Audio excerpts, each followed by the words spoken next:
trail to sniff my way back home. Black skies and velvet and chrome. And we are live. Welcome everybody who's here for our episode this month of Game Night Insight. This is episode number 9, where we are going to be counting down our top 10 favorite classic video games, because in addition to all being into board gaming, we're also all into video games and classic video games as well. So we thought it would be fun to do a little bit of a slightly off-topic episode. So I'm going to go through who we've got here as my co-hosts tonight, or whatever time it is in your part of the world. So first off, our special guest we have here is Glenn Drover, who is appearing to this side of me up on the screen. Glenn is the famous designer of such games as Raccoon Tycoon, Railroad Rivals, Victory and Glory Napoleon, and of course his newest game, which just hit store shelves, and I'm going to come back to this in our news portion a little bit, is Mosaic, A Story of Civilization. So, Glenn, did I miss any really big important beats there? Railroad Tycoon. Railroad Tycoon. Fair enough.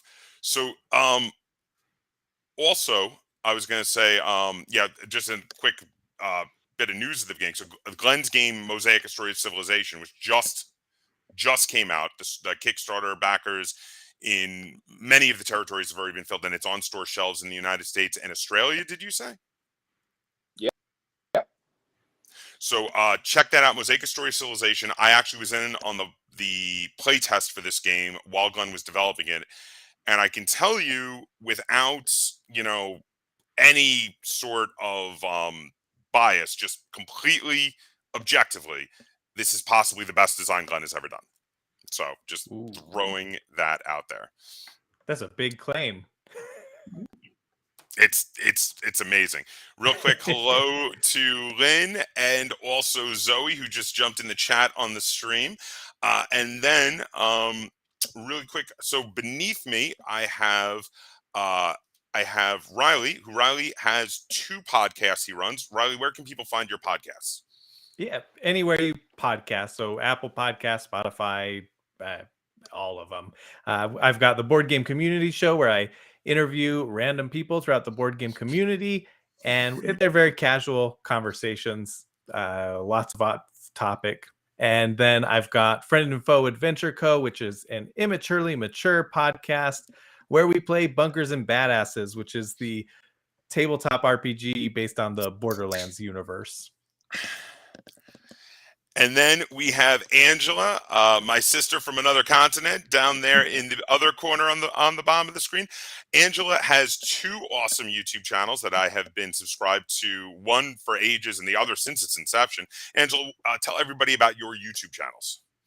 I've got one called GirlyGamer, where I do loads of nerdy, geeky things, video games, VR, all that stuff.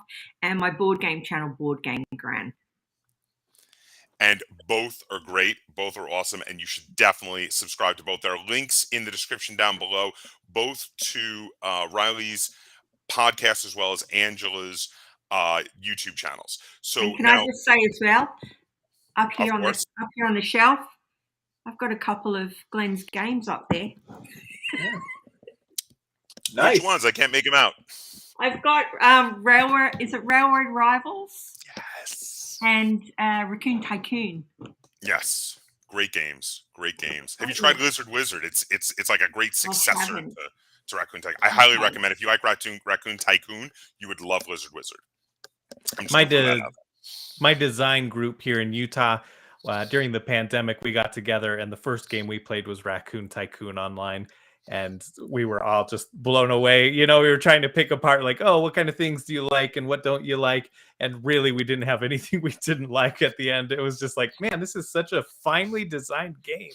And I ended up leaving that game session with so many game ideas, using like little things like, oh, what if we took this and did this? And, that game still just blows me away, because I have so much inspiration from it. Oh, thank you. Thank you. So as we are all inflating Glenn's ego.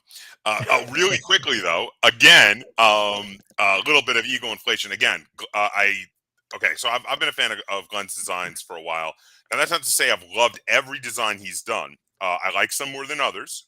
Well, I'm sorry, I like some more than others. There's a hierarchy to these things. But so Glenn was bringing over his newest game while it was in the prototype stage. I actually posted pictures of us playing a game of it in the prototype stage, and we were play testing it a bunch. And it is a full on raising a civilization, taking your civilization. It's not super aggro. It's a lot about building up cities. You can do a little bit of fighting, but it's more about building up cities, building ancient wonders, building up your entire civilization, expanding and controlling different areas in the ancient Mediterranean. And Mosaic, A Story of Civilization is really, really cool.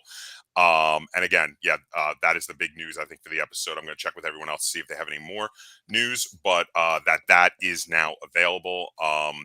And I will have, I think, a review coming of it, as long as Glenn gives me a review copy. I will have a review coming of it at some point, but spoiler alert, I'm going to rave about it because it's really freaking awesome. But does anyone else have any other news that they wanted to cover at the beginning of this episode before we get into our main topic? I don't think so. My channels are very quiet. I think we were talking just before we started, but Angela was a guest over on the All Games New and Old channel, and David over there interviewed her, and then they debated about whether you should have a big collection or a small collection, and it was a lot of fun. So you can go check her out over there. Really entertaining. Oh, that is really cool. All Games New and Old? Yeah. Yeah. Oh, that is really cool. I'm going to have to check that out for sure. Yeah, he's a lovely guy as well. Really good guy. Very cool. So, all right. Well, then, without much further ado, I think we're going to get into it. I've set it up for the images that we're going to do it in the order that we are on the screen right now. So it is going to be for each number. It'll be me. I'll do my number 10. Then Glenn will do his number 10. Then Riley, you'll do your number 10, and Angela, you'll do your number 10. Hopefully, Glenn rolls back in the screen shortly. All right. Sorry. So Didn't want to see me blowing my nose. Oh, okay. That is fair. That very is kind fair. of you. So we're going to count down our top 10 favorite classic games. Now, I left it up to everybody to decide what they thought constituted a classic game. Feel free to chime in the comments, and we will talk back to you if you do. If you have any comments on our choices for our top 10 games, if you have games that our games remind you of, feel free to chime in and tell us about those. But yeah, we're going to be counting down our top 10 favorite classic games. On my general definition, I just went with anything that I thought was awesome and was 20 years old or older. That's how I did it, but I left it up to everybody to decide their own qualifications for what qualifies as a classic game. So without any further ado, we're going to jump into it. I'm going to start with my number 10. My number 10 favorite classic game is Mech Warrior 2. This, in my opinion, was the first game that really gave me the proper feeling at home of piloting a mech in combat. There were mech games before this, but this was the one that really felt like it was what it was trying to represent. And now this was available first on PC, later on certain home systems. I chose to show the Sega Saturn version because I had the Saturn edition of this game. It was also available on PlayStation, and this game was absolutely fantastic. I loved it. I played the full campaign for both Clan Wolf and Clan Jade Falcon. My only gripe is that you couldn't be Intersphere Max. Other than that, this game is perfect and still holds up, and I still play it. So that is my number 10, Mech Warrior 2. Good choice. Thank you. Weirdly, I was at Activision when we launched Mech Warrior 2. I had 5 Vision from 95 to 2000. Oh, wow. What? Yeah. That's Awesome. the other part of my career. I was in the video game industry for most of my life when I wasn't designing board games. We launched it's either 2 or 3. Now I can't, in the late 90s, 98, I want to say. What year did Mech 2 come out? I believe it was the early to mid 90s. Okay, so I'm wrong. Yeah. Zoe threw in, I was like 20 years ago, I was like a wee baby child. Does the math, 18 years old. Yeah, you could have still been playing video games there, though, Zoe. So, Glenn, what is your number 10? Pop it up on the screen. I can't remember what I. Oh, there it is. Sid Meier's Pirates, of course. Oh, wow.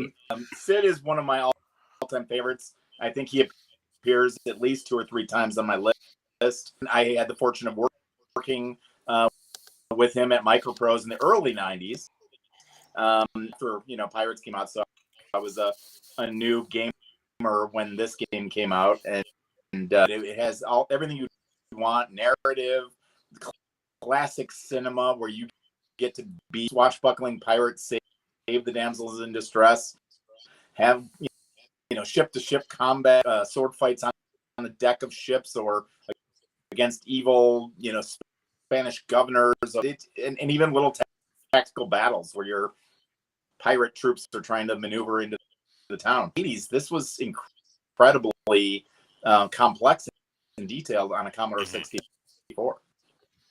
I played this back in the day, and I agree. This game is great. This game is great. So much depth. I mean, hundreds of hours played on this one. That's awesome. Riley, you're up. My number 10. So I did kind of based on nostalgia and like influence over me. And so I had Force Gemini on the N64. And like Zoe, I was like 20 years ago. I must have been a little baby, but no, there's lots of games that I played. But yeah, Jet Force Gemini was amazing because it had, versus me and my brothers, we would play video games together. And a lot of times that consisted of us just passing the controller back and forth doing single player games. But that one, I remember it being a really great, I think that only had a 2-player co-op. Maybe it did have 4. But us being able to actually play some co-op together and do sci-fi stuff together. I think that was the first like co-op sci-fi game that I can recall us playing together. And it was What was the style of play?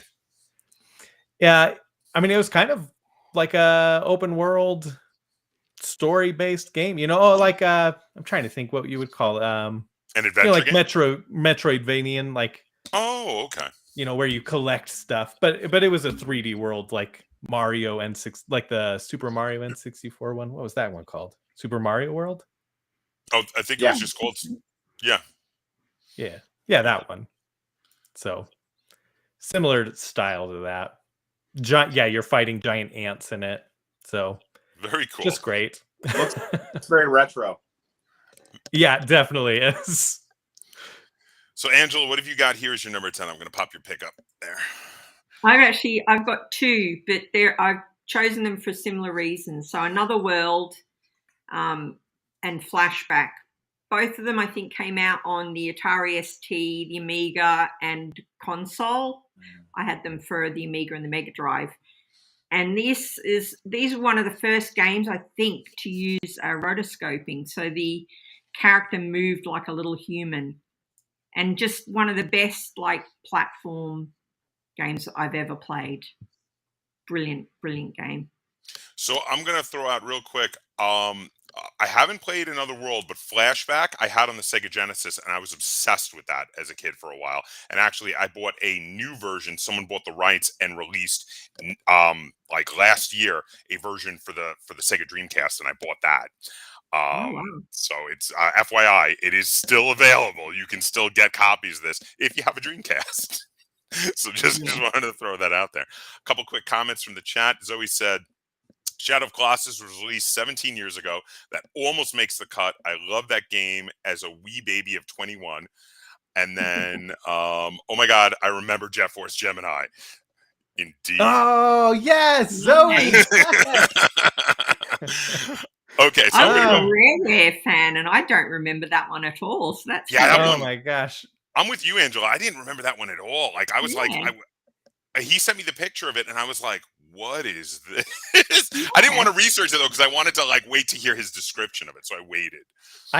It's been so long, however many, well over 20 years ago, I think at this point. But we loved that game. I think sitting around and just playing through a story together was amazing. Yeah, Rare did amazing games, though, didn't they? Really good. Oh yeah. Oh yeah, studio. definitely. I almost put several other Rare games on here. Yeah.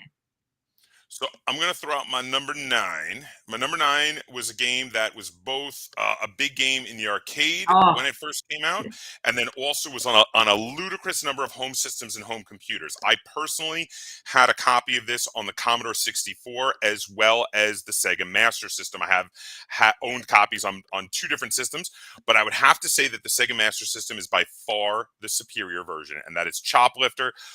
Shoplifter is really cool. This was an 8-bit generation game, and it was one of the earlier games where you had a military theme, but you weren't just killing things. It was amazing. You had to rescue people. You blew up the bad guy bases. The people ran out. You had to land the helicopter and be watching out for the tanks or the bad guys to come along, get all the people, and then fly them back to base. And you had to rescue a certain number of people to get to the next board.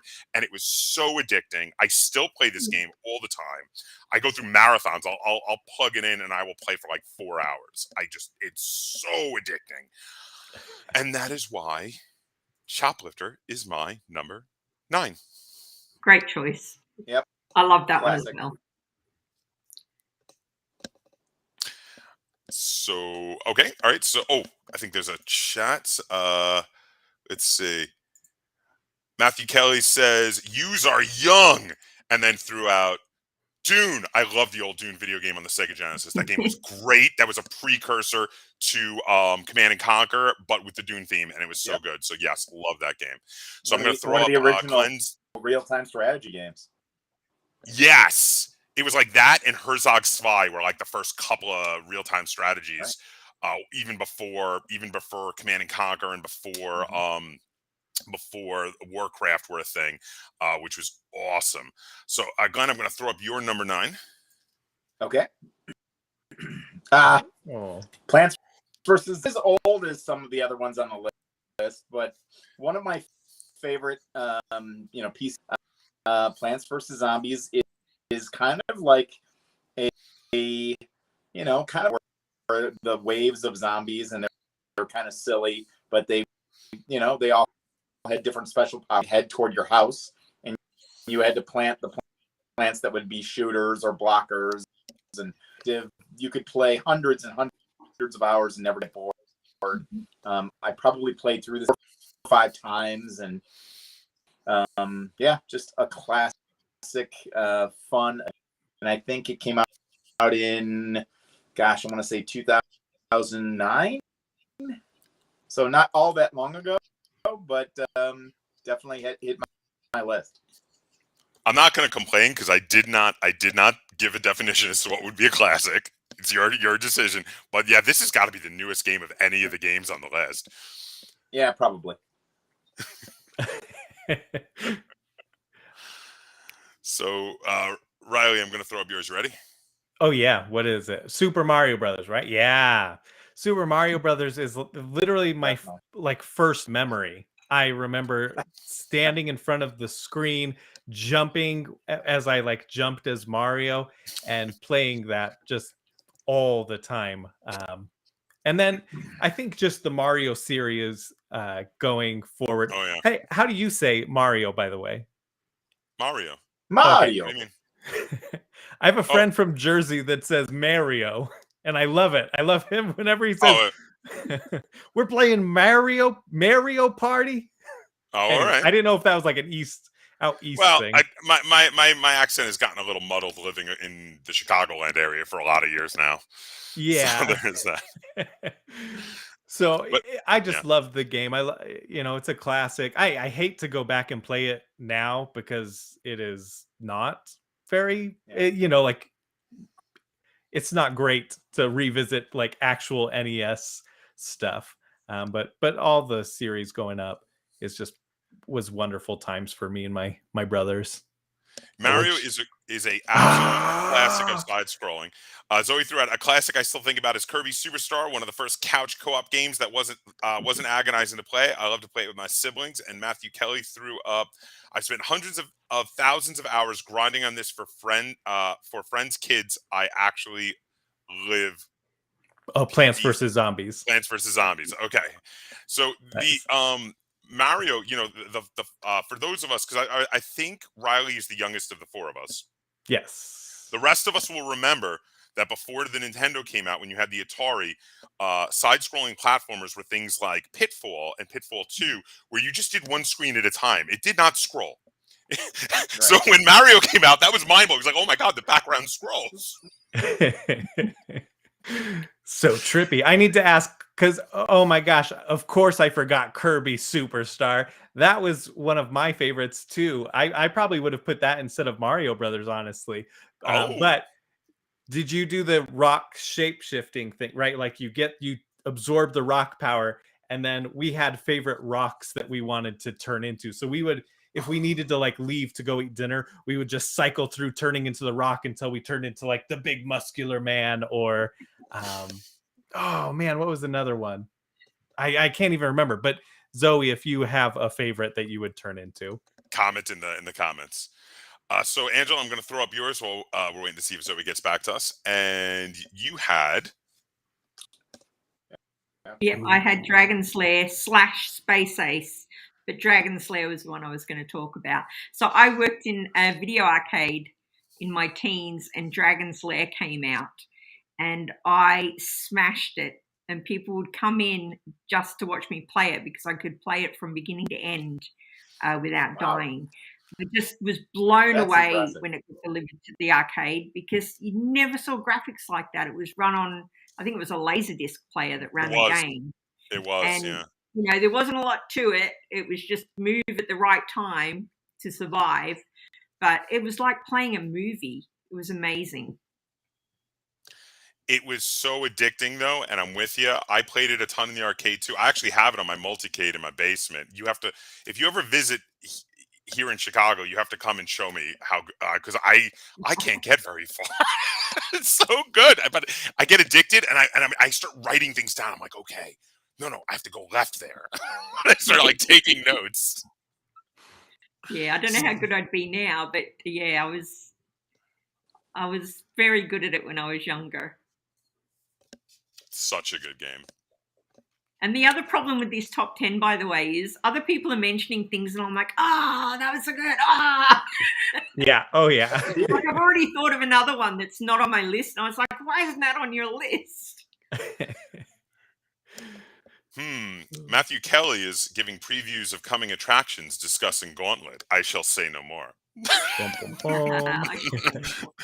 So, all right. So my number, let's see, we're down to 8. My number 8 is a game that I have played through the entire game probably 4 times. I have started dozens of other games of it just because I love to pick it up and play it periodically. It is a game I have spent a good portion of my life just obsessed with the mechanics of, and that is Dragon Force. Dragon Force on the Sega Saturn is one of the most amazingly unique games ever released, and yet never caught on because it was on a fairly overlooked game system because the Sega Saturn did not sell very well. But this game is phenomenal. It's kind of a strategy role-playing game, sort of, but it doesn't play like the old one, like the ones where you're moving around in squares.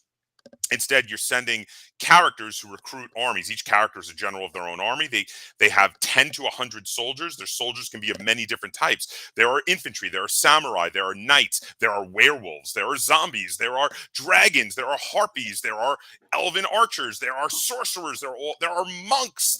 It's crazy. And they recruit those soldiers, and then they go. And when you run into an enemy army or you siege a castle, they pick a character in their army to go forward, and you pick a character in your army to go forward.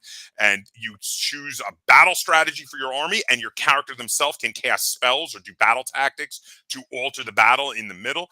And it's amazing. And then on top of that, it's a role-playing game. Each of those characters gain levels. And the most important characters, when you recruit them all, they become the Dragon Force, and they go on to fight the big bad. This game holds up as one of the coolest and most unique role-playing games of all time. Absolutely adore it, and that's why Dragon Force is my number 8. I was always so jealous of my friends that had the Sega Saturn because they had so many cool games on it. I bought a Saturn just for one game. Which one was it? Which Tomb game? Raider. It was nice. best on the Saturn. Little known fact, it was designed for the Saturn. It was ported to the PlayStation. So it was actually best on the Saturn. That was the best version. I had that too. The Thinker, gamer. that was our favorite. We thought it was hilarious. I was just gonna say, you're a real gamer when you buy a. That's the mark of a true gamer. Buying a system for one game? Oh heck yeah! I've done that twice. Well, What was the other one? It's on my list. It'll come Okay, up. we'll get there. Oh, okay. Then you have to tell us when it comes up. So let's see. Glenn, I'm going to throw up your number 8. So this is Strategic Command. There's several versions that came out a few years ago. So again, I'm talking about games that are a little newer. Kind of scratches my World War II strategy game itch. About with Dragon Force, a great strategy game where you're moving, kind of doing battle. This game for me scratches that itch, and you can refund and do technological development. You can do amphibious invasion battles, and it's kind of kind of a little bit like Panzer, a little more realistic, a little more global, and there's economics and all kinds of running the war for one of the major combatants. And I'm a big history, and so being able to kind of answer those what if questions, what if the Russians have done this or the Americans have done that, and seeing how it plays out, it's really I'm kind of a strategy game nerd, and Strategic Command is that game for me. So again, that is Strategic Command. Really cool. That is a really cool. I'm gonna have to look that one up. Do you know if that's still available? I'm guessing it's a PC game. Right? Yeah, I think they're on 3 right now. So 3 on Steam, and you'll be able to get it. Oh, okay, cool. So Riley, I'm gonna throw up your number 8. You ready? Oh yeah, Roller Coaster Tycoon. So much fun with this, and I doubled this a little bit with The Sims because we played that around the same time, and they both gave the same feel. But for me, Roller Coaster Tycoon was my favorite because being able to build your own amusement park, build your own roller coasters and lines, and then accidentally kill a few amusement park guests or Sims. We just thought that was really entertaining, but also just that was like, my sister wasn't really a video gamer at all, but I was able to get her into Roller Coaster Tycoon, and she became obsessed with it. And so it was kind of a bond with my older sister too. But yeah, Roller Coaster Tycoon. I think everyone that played Roller Coaster Tycoon at one time or another made a roller coaster designed to kill the people in the park. We've all done it. I launched one that went flying so high up, and then came down and exploded. It was great. Yeah. You do like the incomplete track, so it just launches off, or too fast on the loops. And then you don't test it; you just open it to the public. Oh, so good, so good. Angela, you ready? Okay. I was playing Roller Coaster Tycoon last week. Are you telling? Yeah. Angela, are you telling me you've never done that? I feel like the version I'm playing on PS5, it doesn't let you put people on it until you've tested it and it's green to go. Okay. You can still get the old a little more one realistic, on computer. maybe. I've actually got the old one I got downloaded off Steam, the original Roller Coaster Tycoon, and I also have the old Xbox version, so I've got it on a couple different platforms. But you can actually still get it off Steam if you want to get the old school version and intentionally kill people. So just throwing that out there. So any Tycoon or similar sandbox games were good games. That was from Matthew Kelly, by the way. Shout out to Matthew Kelly. And then Zoe was saying, my first video game I remember was watching my sibling play Alex Kidd. I remember Alex Kidd in Miracle World on the Sega Master System.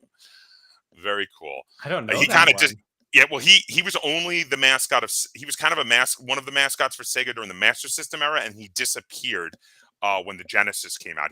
They had one Alex Kidd game on Genesis, and it didn't sell well, so they kind of brushed him aside. And when Sonic came out, he was such a big hit that it was like Alex Kidd who, it's like, oh no, it's Sonic now. So he was gone. Angela, are you ready for your next one? Yeah, I am. Now, I think Matthew actually mentioned this in the chat earlier. Gauntlet. Indeed. What a game. So I had this on, I think I had this on the Amiga, and I also played the arcade version because, again, I worked in the arcade and this came in.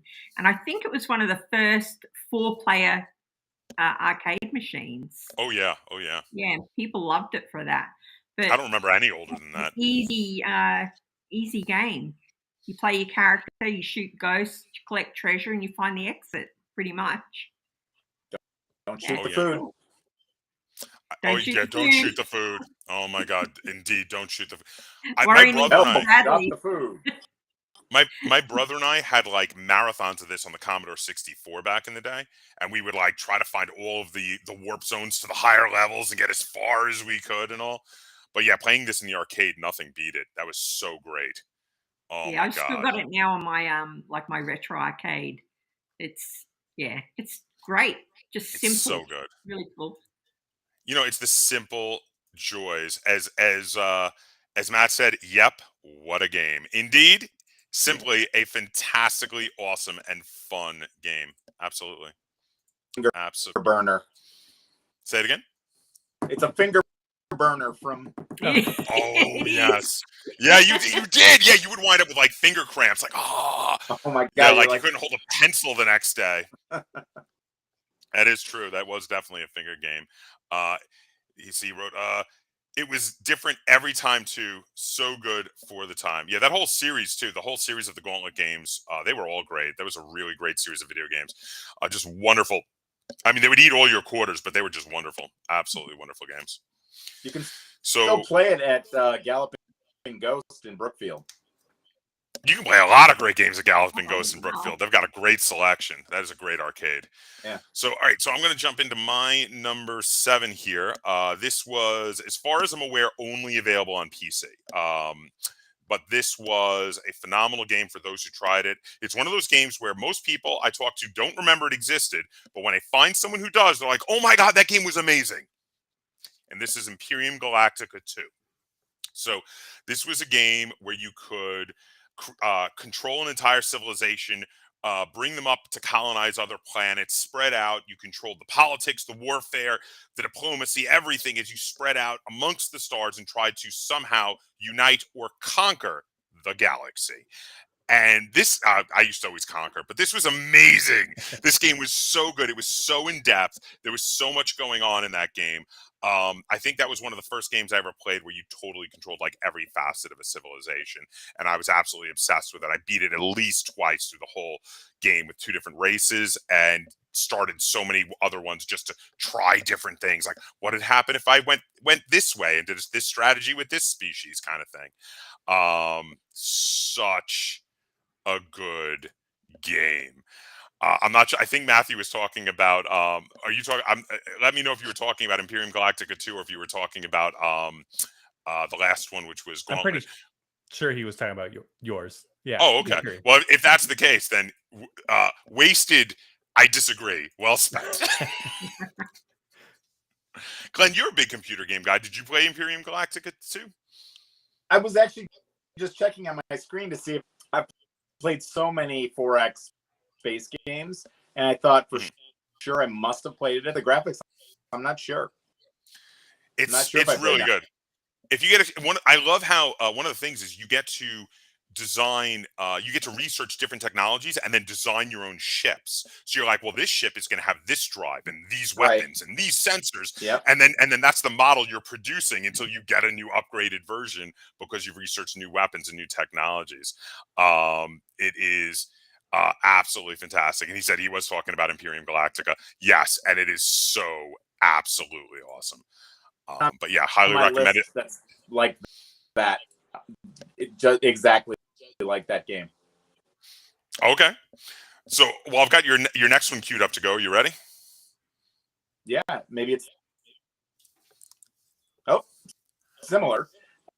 So Master of Magic, the classic kind of 4X fantasy game, not sci-fi, published by Microprose back in '94, I think.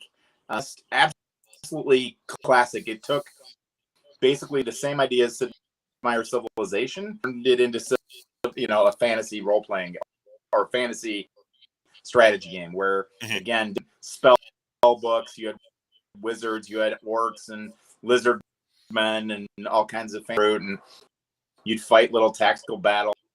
It was, for 1994, absolute game. That game was amazing. I had a computer that could barely run it at the time, and the loading times, no joke, took longer waiting for loading times than actual play, and I would still play it, and I would still play the hell out of it because it was so good. I'd just be sitting there waiting for the loading screen to go by. But it's so good. Coming out on Steam in December. Oh wow, I might have to look to get that. Yeah, it's Slithering, I think, is working on it, publishing it. Apparently, Matthew Kelly is reliving a lot of his past games with our lists, so he's got a lot of crossovers with us on this. So let's see. So Master Magic, Mom. That game was fantastic. I do remember that, and it was so good. Did either of you guys play that one? Nope, not even heard of it. Microprose. Yeah, I hadn't heard of it either. It was good. It was a good one. It was really addicting. All right, Riley, you ready for yours? Yeah, let's do it. Legend of Dragoon, right? Yeah. I freaking loved this game. This was like an obsession. I just loved I don't even remember it that well. I just remember like writing fan fiction for this type of thing when I was that age. Like, yeah, just being obsessed with this world that they created and like these powers and transforming into this armor or whatever it was. Jeez, I should have done a little research and refreshed my brain on it. But I know there's been actually like the last 2 or 3 years there's been like a push to get a remake of it, which would be phenomenal if they did that. I would absolutely play that game in a heartbeat if they redid it. I have a hard time going back and playing old games because the controls and whatnot just don't quite like work right. Was it an RPG or an action game or RPG? Yeah. Very good. Pretty much just like the Final Fantasy series, right? Where you're like walking around and doing a story. There's this big giant open world, and you're unlocking certain areas and getting more cast or more heroes with you. It looks really cool. I never played that, but I would definitely try it. Angela, you ready for your number 7? I think we're on. Yeah. I think it's the 7th guest. You did. So I've realized that all the games I've mentioned so far have sort of innovated in some way. Mm-hmm. I don't know whether that must have been a subconscious thing, but 7th Guest, I remember just being absolutely blown away by the graphics. And when I looked it up to get the pictures, I was like, those graphics are terrible. But at the time, wow, like just amazing. The fact you could you just from memory moved your mouse around and I think the icon would change color or something. Yeah. And you could interact with whatever it was. And then real people would appear like little film clips. It was just like your mind was blown when you first played it. Yeah, it was one of those like FMV point-click adventure games, right? Like during that whole era. Yeah. But those were great. Yeah, but so different to your usual point and click because it wasn't like graphics. It was like a movie. Like, just you never get those feelings now with modern consoles. But I just remember my mind being blown when I. So Lynn is right there with you. She threw out, "I love 7th Guest." Yay! And what do we have here? Matt says, "Yeah, again, Angela on the money with 7th Guest." Angela's definitely on the money. She's got a great list here. No, so good. That is definitely a good one. So we're going to move on to our number 6. My number 6 is, I think, I'm just looking around. I think it's the oldest game on my list. This was a game that was made in the heyday of the Atari 2600, before they even called it the 2600. This was, I think, my first favorite game of all time. Because, you know, periodically, your favorite game of all time changes. This was the first one I ever had, and it stayed on my list because it's one I go back and play a bunch. I've got it on my multicade, my arcade machine down in the basement, and this is another one I will play for ages, and it is Demon Attack. Demon Attack was a classic cannon on the bottom shooter. You know, think the style like Space Invaders, or later like Galaga, where you have the little cannon or ship on the bottom and you move it back and forth and you're shooting up at bad guys. But Demon Attack, do you remember that one? I do. Yeah. It was such a good one. It had, so the bad guys were so much better than a lot of the bad guys in games before it. It was very revolutionary. One, so like earlier bad guys in cannon shooters would just sort of follow paths. The ones in Demon Attack would try to avoid your attacks. There were these like flying creatures. The lowest one would shoot bombs or lasers at you, and when you shoot up at them, they dodge your attacks and they try to get out of the way. And then the later ones, when you shoot them, that split into two, and one of them would try to dive and like do like a ramming run into your cannon to kill you and it at the same time. And at that time, because remember, this was on the Atari 2600, that sort of thing on the Atari 2600 was unbelievably revolutionary. So it totally blew my mind. I was obsessed with it. I used to play for hours and hours on end. And yeah, and that's why it made my list. Demon Attack. So Glenn, you played Demon Attack? I did, yeah. I used to love the scary creatures at the top that you're shooting up into. So it wasn't just the guys dropping on you. There was like a ginormous demon monster at the top that you had to kind of shoot your... I think you're thinking of a different one. There wasn't in Demon Attack. Demon Attack was like three guys. Really? It was like three guys would fly around, and you just try to shoot them on the Atari. Unless it was a version on a different console, maybe. And that's what the graphics showing. Okay, it might have been a later like reissue on like one of the later Atari systems, though. The 2600. Oh, maybe you it know was on what? the 78. I see. This Intellivision version. Oh, okay, okay. So yeah, I didn't have that version. Maybe you're a later iteration from the Atari. Well, the Intellivision was more powerful. That was a more powerful system. It was. Explained. Yeah. So let's see. Matthew said Crescent Hawk's Revenge. That's why I played it, because Oh, you had the Intellivision. I had an Intellivision. Oh yeah, big time. Oh, awesome. It was a great Matthew, system at the time. Now you're making me think that I should have put ColecoVision on here. That was a good system too. So many good games. What have I done? It's okay. You can only put 10. So, all right. Matthew Kelly said Crescent Hawk's Revenge may be on the list. Now, Matthew, I think you might have missed it, but actually MechWarrior 2, the sequel, was on my list already. So FYI. He also said anything on Atari was revolutionary for the time. Yeah, it definitely was. Even Pong. So, let's see. Glenn, are you ready for your next one? Do it. Age of Wonders 3. So it's kind of like what we were talking about earlier, like Master of Magic, but it's the newer version. You can play this today. I think they're on 3, is the current version. And so the new version of Master of Magic comes out, you can play this, and it has, with a fantasy world where you've got, you have cities that generate monster armies of fantasy creatures, and you go around and conquer a fantasy world, and it's amazing. It's a, again, most of my games are strategy games. So fantasy, they're going to be space, they're going to be World War II, but this is a classic. This game is still the available game, this iteration, and if you have that desire to play, Masters the game. I've never played this, but if it's that similar to Masters of Magic, I got to try it. Yeah, you should. It's available on Steam, and it's fantastic. Great. Gameplay is phenomenal.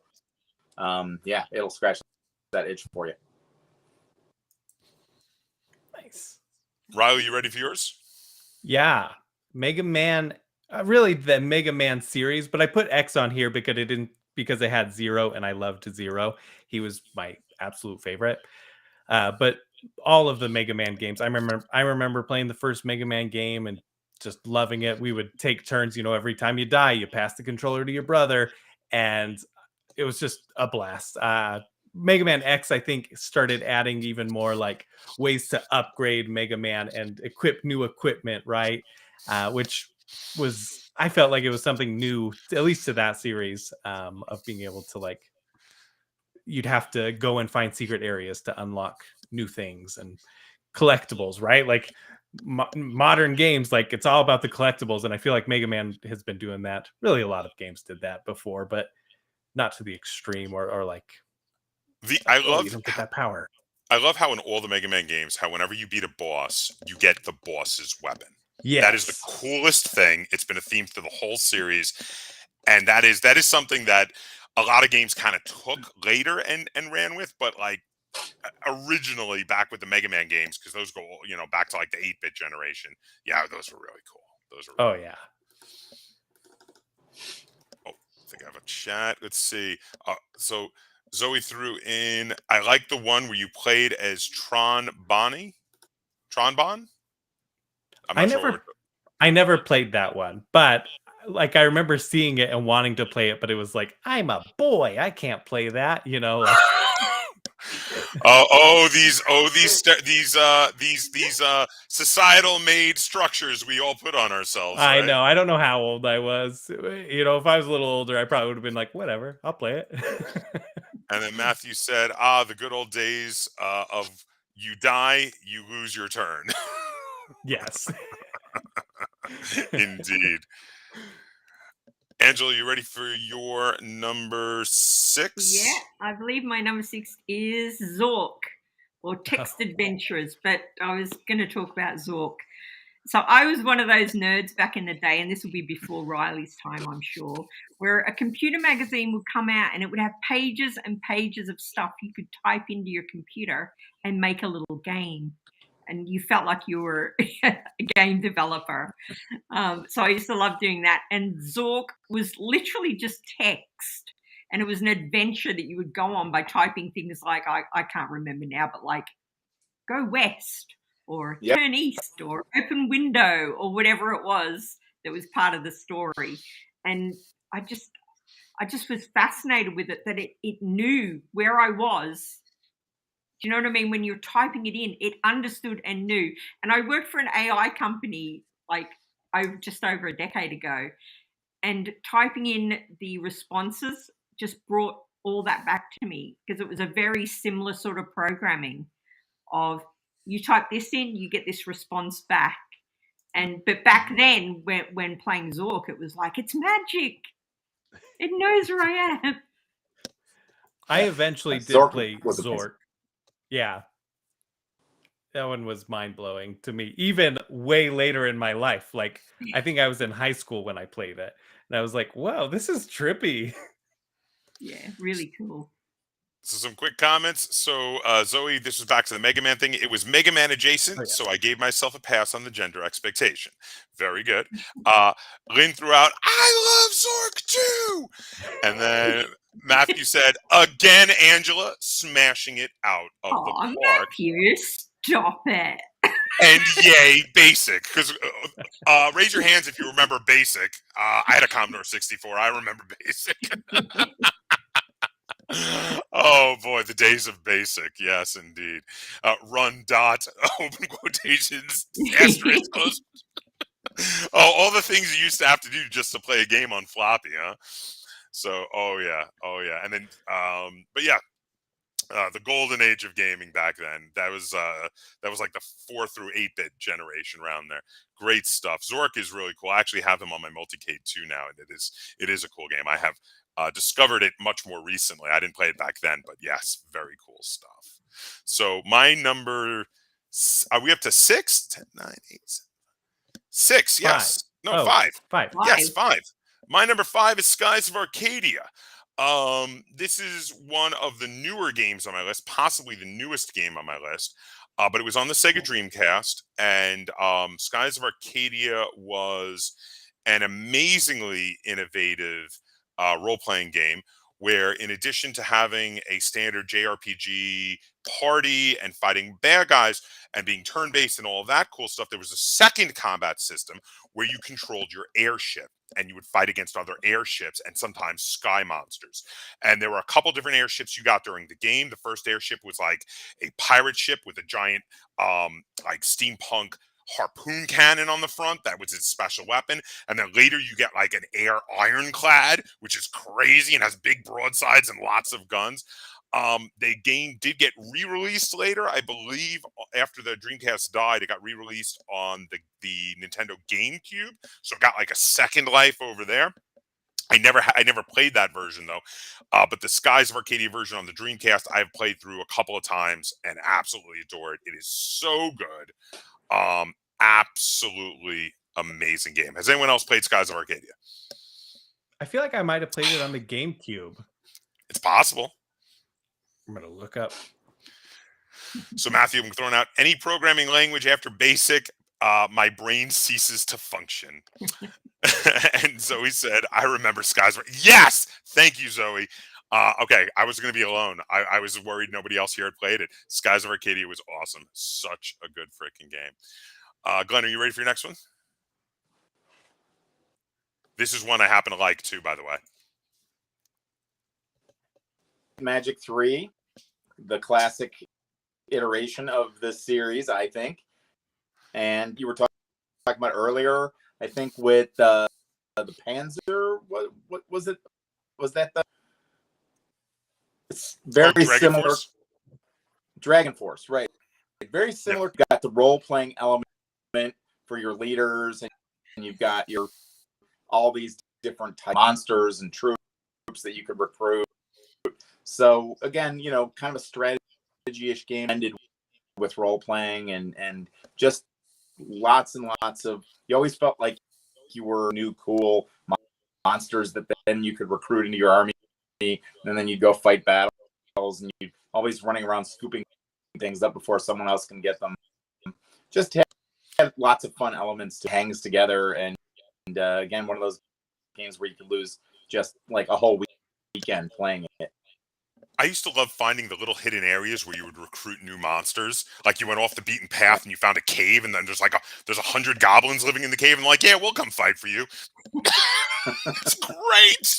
I was like, great, join the force.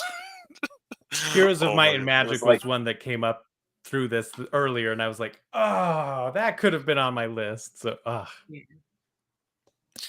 Matt said, I think this was in regard to Skies of Arcadia. There's so many games in the Final Fantasy genre, they blur in on me. Yeah, this one, though, it stood out because of the ship combat. The ship combat was super different. And then I think about Heroes, he said, of course, Heroes. Such a good... That whole series is so good.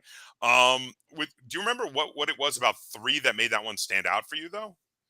Yeah, it's a good question. I mean, it just was balanced perfectly.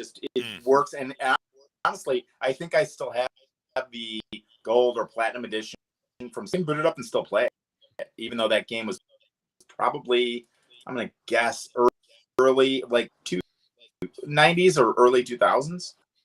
I think 90s. Because I want to say that was way back there. That was probably 90s.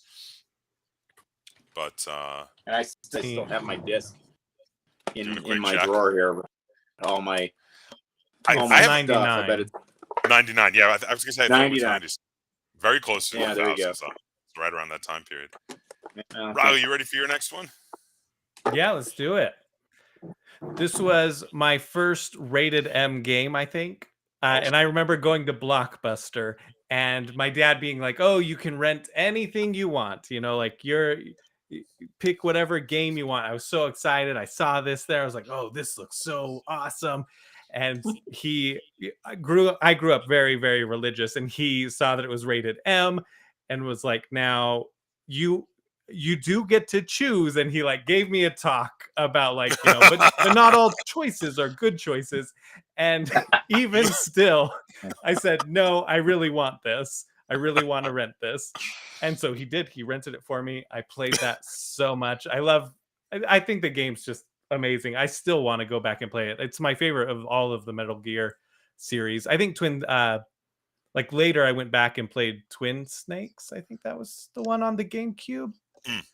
But it was like, that's kind of a classic, but Metal Gear Solid 2 just was perfect for me. Like being able to sneak around, and you could choose whether you were going to kill people or, just do like trank darts. And so I remember beating the game on easy mode of essentially just like killing everybody, and then going back and being like, no, I'm not going to kill anybody, and I'm going to do perfect stealth and not get caught. And I loved that. I loved that I could replay it and do different play styles. So let's see. We had a couple comments. Matthew Kelly said, Heroes' strength was its simplicity combined with base building, supply, battles, treasure hunt, and RPG elements. Yep. Totally agree. Zoe said, I have never Oh. played the Metal Gear Solid game. Fair enough. And then Matt came back in. Lal, me as an Australian kid, what's a rating system? Do you still not have rating systems down there for the games, or is No, we do. It's just a different system. It's usually Okay. age, I think, as opposed to E for everyone. And okay. I was curious about that. Angela, you ready for your next one? oh gosh, I think I know what it is. I've got my list. Yay, Lucasfilm. But those were especially Zack great. McCracken. Those were amazing. All these games were amazing. I don't remember a whole lot about the story now, but I remember when I played them, I thought they were amazing, and I've still got my copy of Monkey Island on the Amiga just for like a keepsake. Was that your favorite of them? So great. I think Zack McCracken might have been my favorite. And Maniac Mansion as well was another one. All those point and click adventures with like quirky characters and silly storylines. Just class. Loved it. Matt chimed in. He says, we have, but no parent has ever applied them. About the rating systems. Very good. Yeah. So my number, let's see, what number is this? 4. We're down to our number 4s already. My number 4 is Doom. The original Doom, except no substitutes. I don't even care about the sequels. The original Doom is still the best. I still play this. I still play the original Doom. I've had Doom on so many different platforms, so many different computers and consoles. I love there's the age-old question of, will it run Doom? Because people try to get Doom to run on anything, and it's crazy. But Doom is so good. It was not the first-person shooter, but it was the game that made first-person shooters explode into pop culture. It was the game that made it, the concept of a first-person shooter become something everyone was aware of. Before Doom, I didn't know they existed, and after it, I was like, wow. This is a thing that I can do. I can run around from my perspective through mazes, shooting demons, finding key cards, opening doors, trying to avoid falling in toxic waste. All of that was awesome. Don't forget the BFG. Oh yes, the BFG. Yes, which I think canonically is supposed to be Bioforce gun, but is referenced as the big effing gun. Absolutely awesome. Matthew says, what sequels? Exactly, Matthew. Exactly. The original is still the best. Such a good game. Glenn, you ready for your next one? Let's do it. Railroad Tycoon, another Sid Meier classic. One of the first sandbox games out there, other than Sys games. You were able to build an entire model set in the real world where you're kind of transporting all these goods back and forth, and it was actually it just pulled you in because you're trying to like make money, and then there was like stock manipulation, and it was just really kind of take a model railroad and bring it to life, and just so addicting. It was just one of those things where you couldn't, help loving every minute of it. Watching the trains go back and forth was just mesmerizing. It was kind of a zen with a strategy game.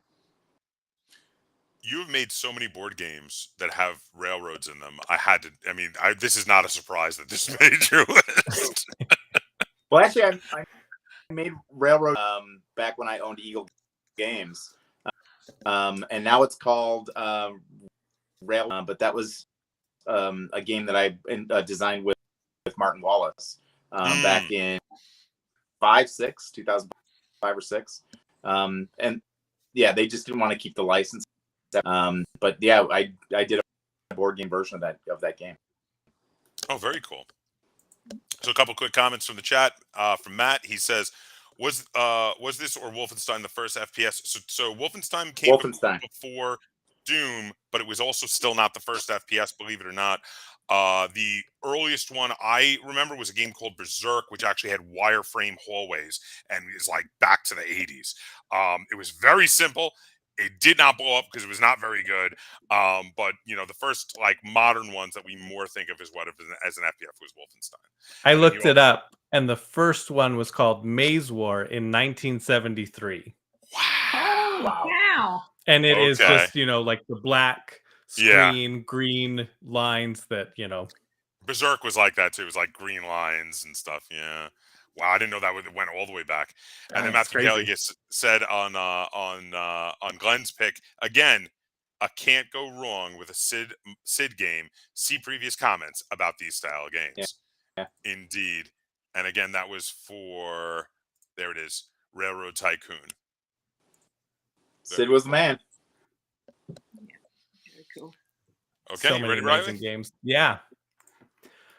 Gauntlet Legends. That was my first Gauntlet game. I just love it. Even to this day, I still will go like, Red Wizard has leveled up. Oh, yeah. Another great co-op experience for my brothers to just be able to go around and play this and get all the power-ups and play different classes, and that we could play the same class and be, we didn't have to fight over that. We just had to pick what color we were. So much fun. The Gauntlet games. I had that on the Dreamcast, and it was a great update to the Gauntlet series. Absolutely great. Yeah. Totally freaking awesome update. Oh. 73 was indeed older. Yes. Angela, you ready for your next one? Yeah. I think my next one's Tomb Raider, which I mentioned earlier. You've got like every Tomb Raider on here. Because I have played every Tomb Raider. But I wanted to talk about the first Tomb Raider because, as we know, female lead in a video game, which probably isn't that important to you guys, but for me as a young gamer, so important. Despite the fact they way over-sexualized that character, still a fantastic, strong female lead. And amazing graphics. Again, it was like magic. And the sounds, the music, like the orchestration in the original Tomb Raider is beautiful. Amazing.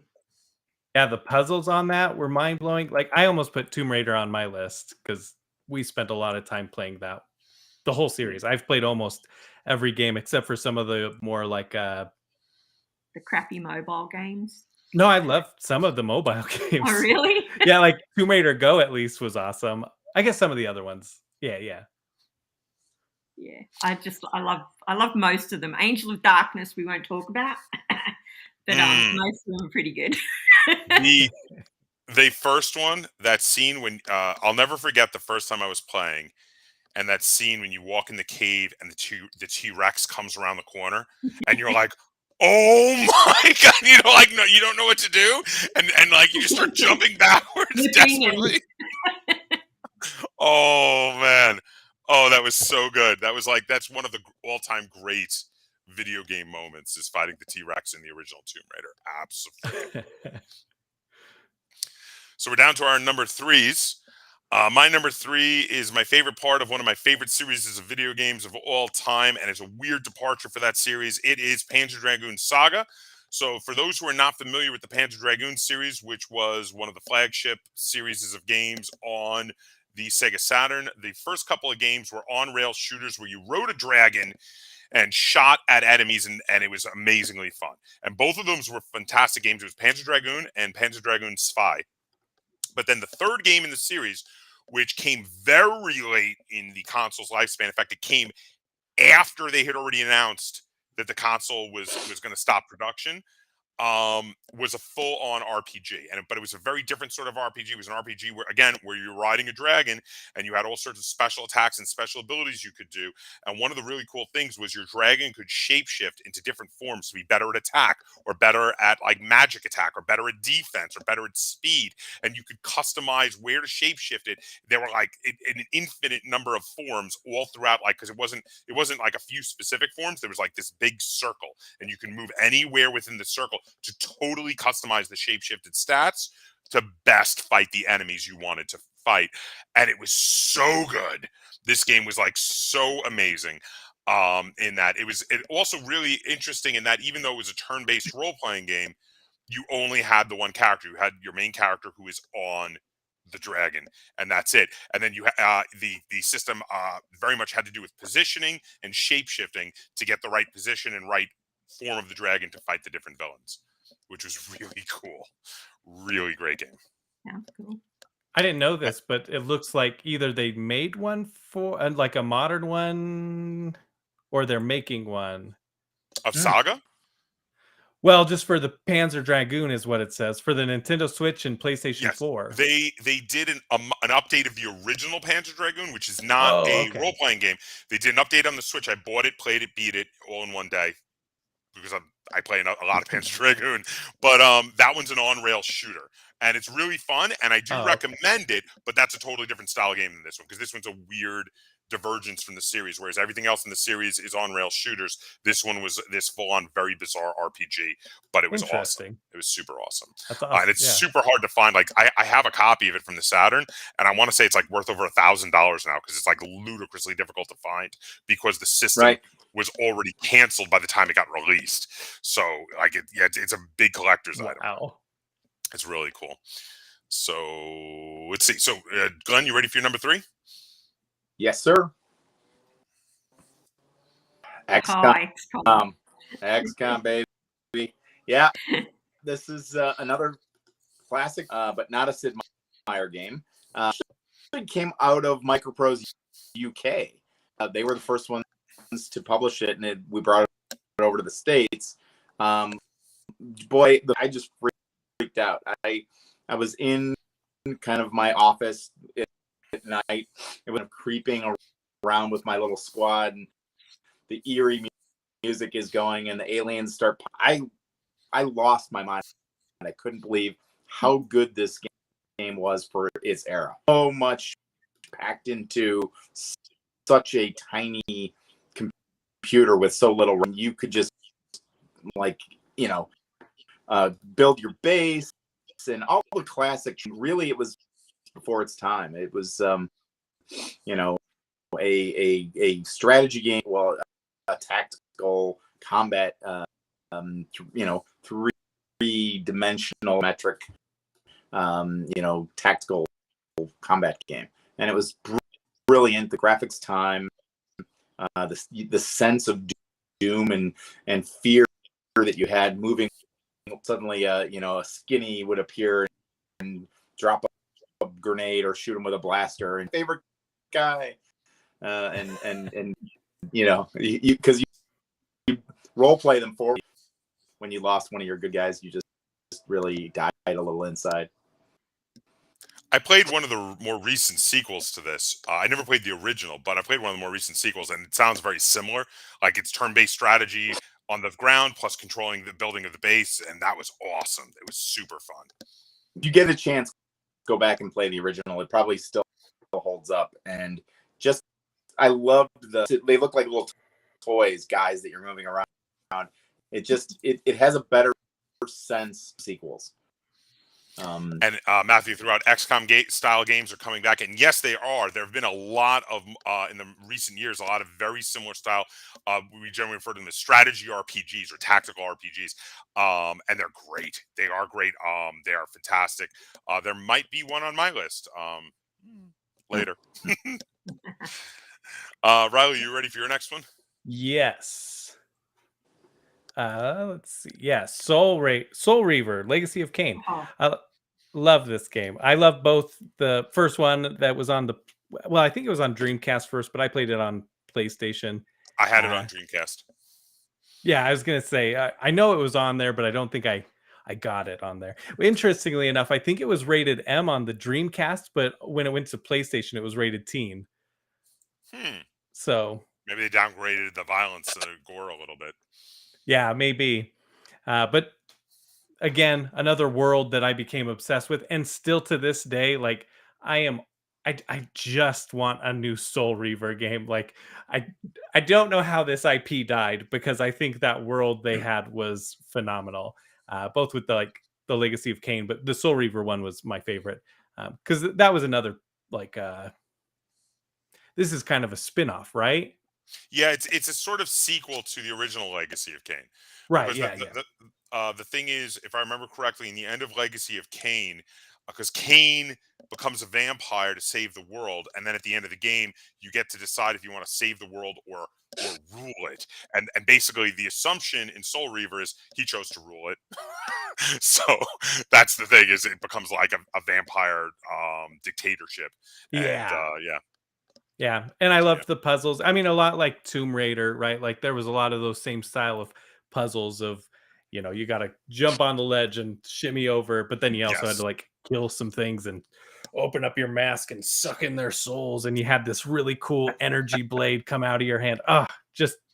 I love it. I'm just talking about it. I'm like, come on, people, make another one. It was a cool game. It was a cool game. Yeah, that I bought that game purely because it was made by Crystal Dynamics and Eidos, who made Tomb Raider. Mm-hmm. And did you love it? Game. Yeah. Okay. It's got a lot of similarities to Tomb Raider for sure. Absolutely. Angela, you ready for your next one? Yep. My next one's Wings. So I those put were 3 of my great favorite Cinemaware games on the Amiga. Oh, Cinemaware on the Amiga. Just absolute golden era of video games. I'm totally unfamiliar with it. You're not familiar with it? Yeah, I'm not familiar I've never either. heard I don't of know this. these. Yeah. Yeah, I don't know these either. I missed these two. So what style of games were they? Well, it depended on which one you went for, but Cinemaware, I don't know what it was about them. They were just a magical publisher for me. Wings was a biplane game where you played like a soldier, I'm assuming First World War, flying a biplane and taking out like the enemy. But also you had a ground story as well.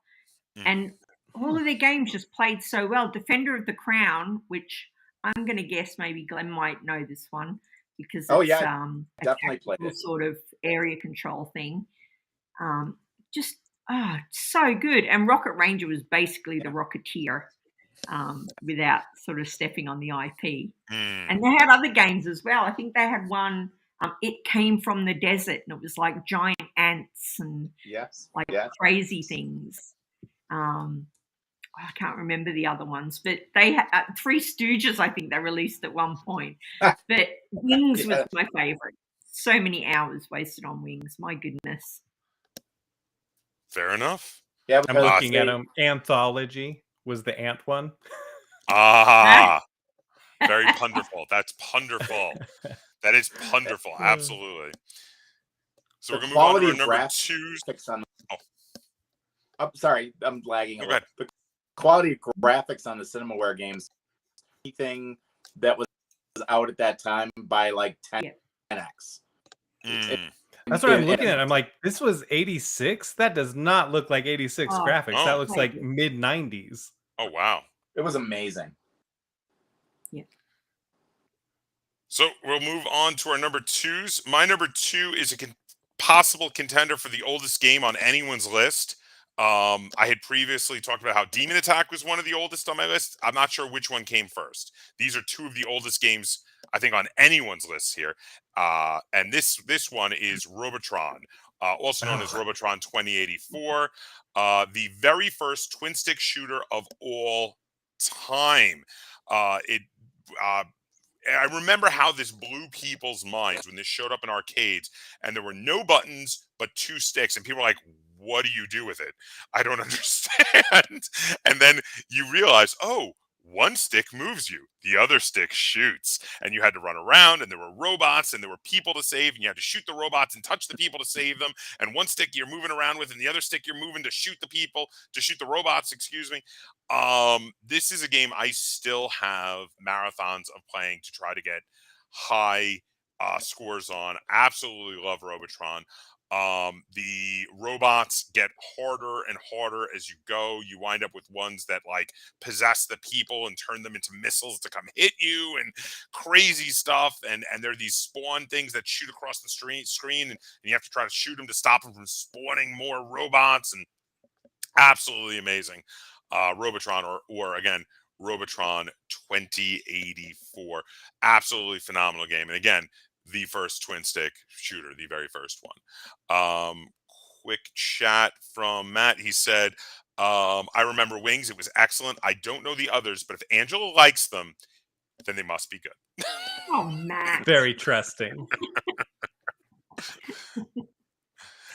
Glenn, are you ready for your number 2? All right. PC games. I'm just going to qualify that because you guys are reminding me of so many games and other things that, video game systems, and I didn't include any of them on my list. There's a little variety here. So all of mine are just PC games. And is one of the classics of all time. Obviously, it's Master of the Space version of the Master of Magic that we talked about earlier. Master of absolutely the best 4X space conquest game of all time. There have been games that have come out since that are more complex, that are more in depth, better ship design system, and more this or more that. But Master stands up. You can still play it. Again, you can get it on Steam in kind of the gold, and it's still an incredible 4X space strategy conquest game. Every aspect of it is top notch, and that probably came out, gosh, I want to say 95. Oh wow! Or so and I'm gonna have to look for that one on Steam. Actually, that would have been Master Ryan 1, but yeah, probably 96 or 7 for 2, and it's incredible. It's absolutely still, still holds up. I'm gonna have to look for that one. That sounds awesome. I didn't know. It's pretty amazing. Yeah, this looks incredible to me. And looks like there's newer ones out, and then there's also a board game, I guess. Oh, I think I had heard of the board game actually. Yeah. 96. Great stuff. So still the best of all time. Come at me. Come at him in the comments. Feel free.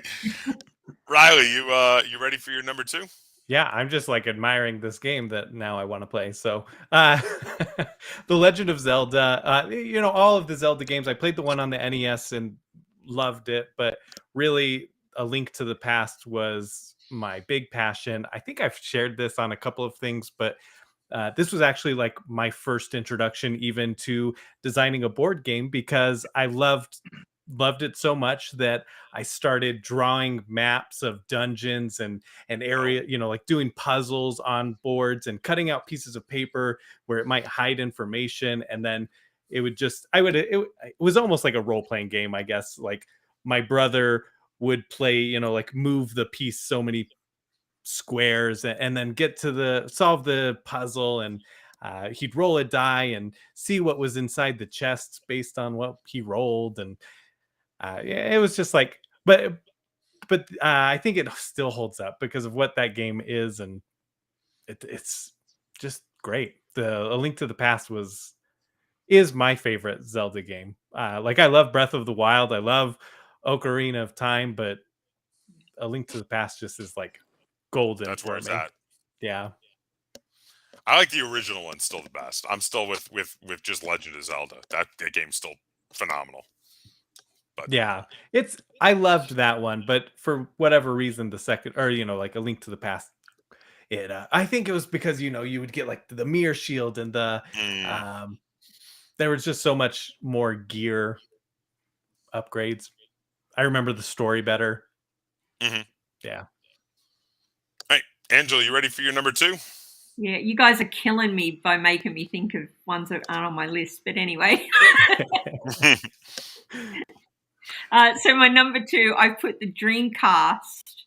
But probably my favorite game on the Dreamcast was Samba de Amigo, which was this weird game that came with maracas, and you had to sort of play the beat with the maracas at a certain point. Kind of like Beat Saber on VR, but with maracas.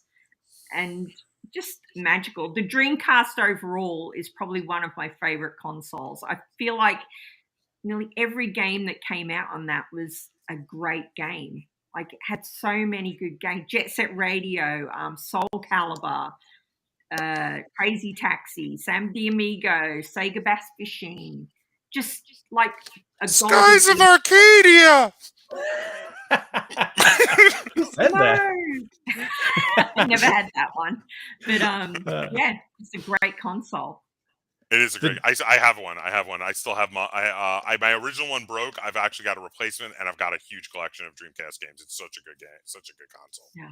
I think I have my Dreamcast at my parents', and that was actually the first console I ever bought. Like, I had saved up all my chore money, or like my little housework earnings. What do you call that? Allowance. That's what it's called. And yeah, and I bought the Dreamcast, and eventually had to save up money to get the memory cards so that you could and I got that specifically so I could do my chow on Sonic Adventures 2.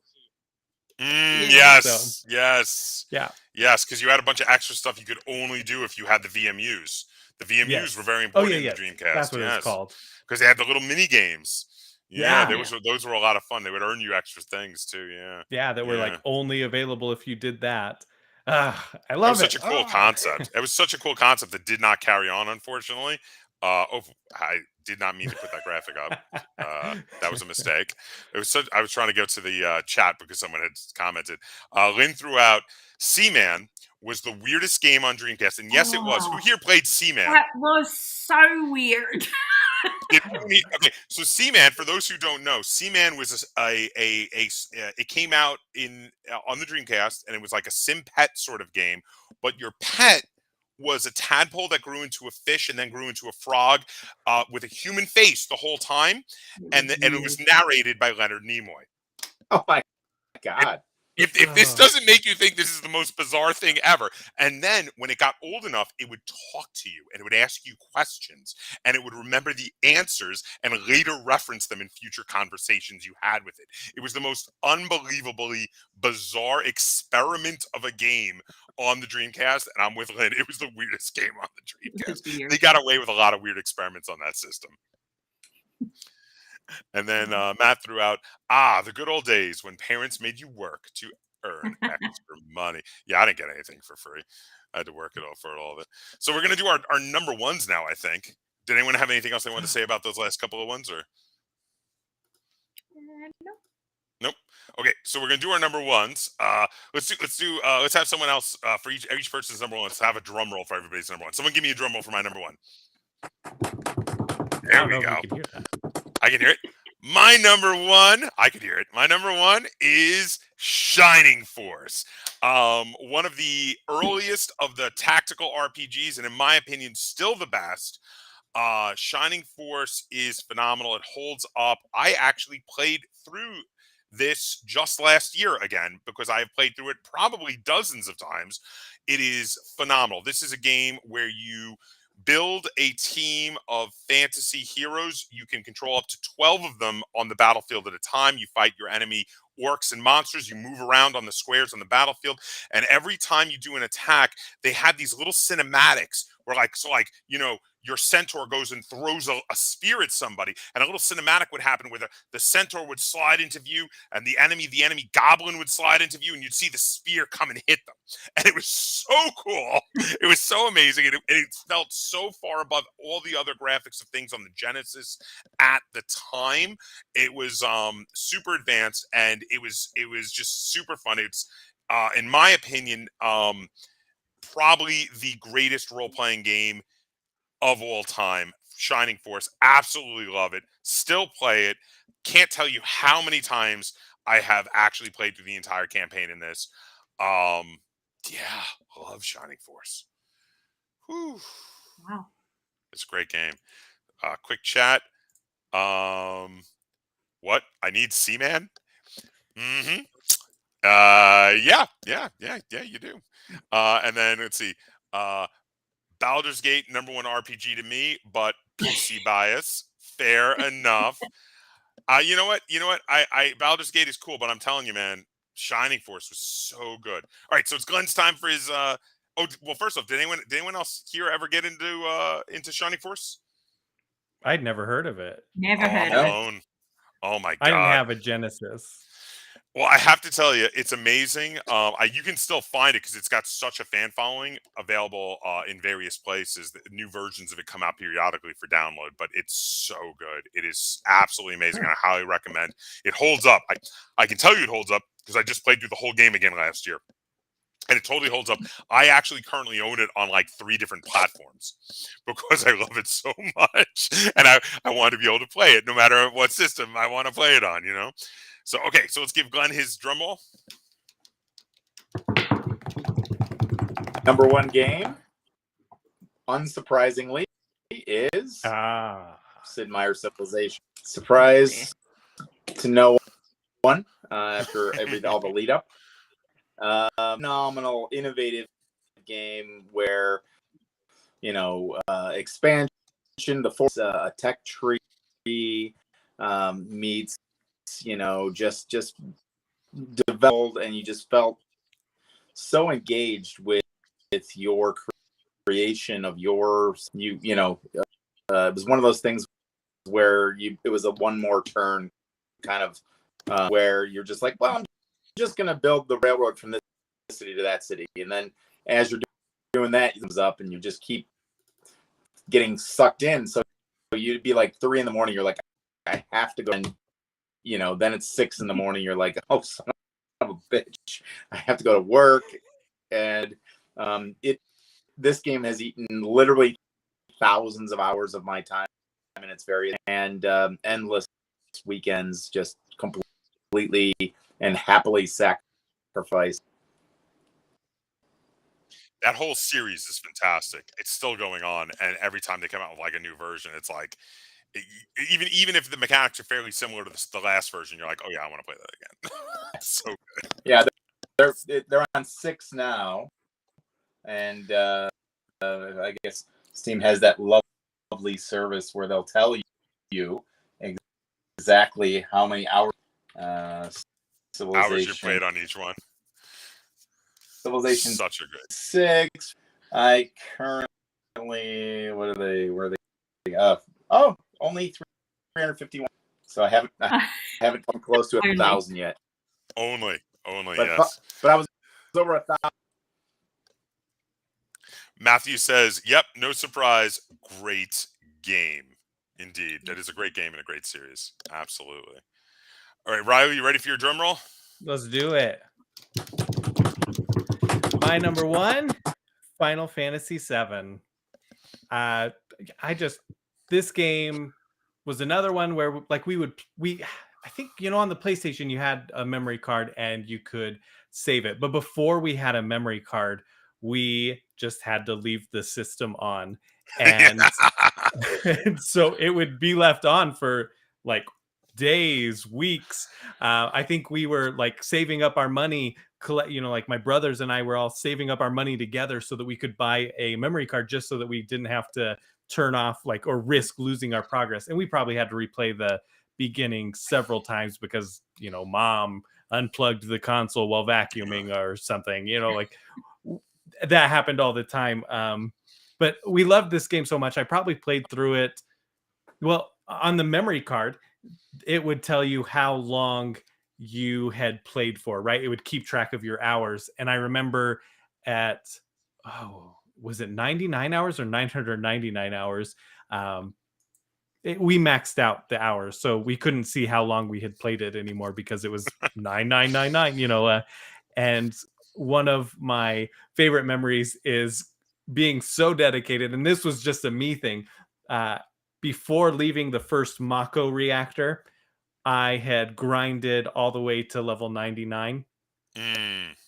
And that was just like hours. And, I'm pretty sure I hit 999 before I left that area, or the max hours that the memory card could do. And then from there on, the entire game was just a breeze. Like, you get to the part where you're supposed to breed a chocobo, and in order to get through that marsh area, and there's the basilisk or whatever it is, I didn't have to breed a chocobo. I just went and walked through it and killed the basilisk in one hit. It was amazing. That game sucked me in. And I didn't get too into the remake, but I played it and I was really enjoying it, but the original was just amazing to me. Indeed. And Matt agreed with you again. A killer franchise, and he said about reference to previous games, said pity there's only one Sim Earth. So Angela, you have the final game on the list. Everybody ready to give Angela her drum roll? Okay, I feel like I'm going to let people down here. But my number one game of all time is Animal Crossing. And there are no words for the love that I feel for this game. I've owned every single iteration, doesn't matter what it's been out on. And this is the game I bought the console for. So the game was out in America. I was in America, and I bought an American GameCube just to play Animal Crossing. That's awesome. Yeah, there's something so charming about this game. It's just so chill. There's no guns. There's no fighting. Now, I love Halo. I love Mass Effect. I love shooters. But this game is just, it takes you away. It's a collecting game, and I'm a big sucker for a collection game. Collecting furniture, collecting wallpaper, flooring, whatever it is. And that's what it's all about. And making friends with your villagers and helping them along. And designing your house. It's magical. I love it. And like Glenn said before about thousands of hours. The last Animal Crossing was my COVID game, and I sat there every day and played it for numerous hours. So, yeah, beautiful game. Awesome. I've been to your island in the newer one, and it is incredible. Like, there's so many references. Like, she has like a section that's like paying homage to Lost and paying homage, like to different movies and different video game series. It is incredible. I did, yeah. Riley. I kind of destroyed that town. I know you told me that, and I was like, oh, but I got to see it. That is the magic of Animal Crossing, right? You can do almost anything you want. It's a designer's dream. It's wonderful. Yeah. Well, there you have it. Those are all of our top 10 favorite retro classic video games. We've all been playing video games for a long time, obviously. There were some really old games on these lists. There were some newer games on these lists, but I guess modern classics. And we would, I guess, recommend you try any of these. If any of the things we talked about sound cool to you and you're able to find an emulator or find a modern version on like Steam or something, check out these games. These games are freaking great. Yeah, again, quick note again, Glenn's newest game, Mosaic, A Story of Civilization, is out and available in stores right now. And if you are into games where you fully get to control a civilization as it grows and builds and colonizes and expands and has conflicts with its neighbors, you should check out this game. This game is absolutely fantastic. I highly recommend it. And again, links down below to Angela and Riley's, in case of Riley, his podcast, in the case of Angela, her YouTube channels. Check those out, subscribe to them, check out their stuff. Their stuff is really awesome. I also am subscribed to Angela and listen to Riley's podcast. I don't know why I said watch. You can just stare at the static screen. Yeah, I do it on my phone. I mean, it's Yeah. got the little symbol for your podcast on it. Yeah. But yeah, they're really cool. Let us know if you're watching this later. Let us know in the comments down below your favorite classic video games. Feel free to put them in the comments down below. I know a lot of people watch this later because we stream at a kind of odd time. But everyone who joined us, thank you so much for joining us. Thank you so much for talking with us and going through our top 10 favorite classic games. Again, next month it will be on the last Monday of the month at 11 p.m. Chicago time. And that will be, we're going to try to stick to that as our current schedule. Uh, Matt threw out awesome peoples. Have a good one. You too, Matt. Thank you so much. And until next time, everybody, game on.